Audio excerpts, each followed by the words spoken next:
श्री गुरुदेव दत्त. दत्तगुरूंच्या 24 गुरूंपैकी 6वा गुरु चंद्र. चंद्रे दिधली विचार शुद्धी, की त्यासी लागली क्षय वृद्धी. हे अवघी भ्रांत बुद्धी, पाहे घटे न सत्यत्वे. चंद्राच्या बदलत जाणाऱ्या कलांमुळे, शेप्समुळे चंद्राचा आकार कमी जास्त होणे हा केवळ आपल्या डोळ्यांना होणारा भास आहे. चंद्र स्वतःला ओळखण्याचे शिक्षण देतो. माणसाने चंद्रासारखे स्थिर राहिले पाहिजे. म्हणूनच श्री दत्तगुरूंनी चंद्राला गुरु मानले आहे. यावरून आपण असा बोध घेऊ शकतो की माणसाने नेहमी चंद्रासारखे स्थिर राहिले पाहिजे. चंद्राला स्वतःचा प्रकाश नाही, तर त्याला सूर्यापासून प्रकाश मिळतो. तोच प्रकाश चंद्र पृथ्वीला देतो.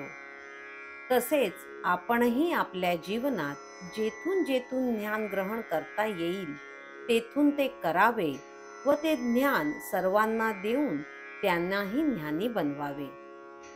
चंद्राप्रमाणेच आपल्या स्वभावात हळुवारपणा, शीतलता, नम्रता असावी. चंद्राप्रमाणेच आपल्याही जीवनात सुख दुःख, यश अपयश, आशा निराशा येत असतात. पौर्णिमेच्या चंद्राप्रमाणे आपल्याही जीवनात यशाचे चांदणे नक्कीच येईल हा विश्वास प्रत्येकाने ठेवला पाहिजे.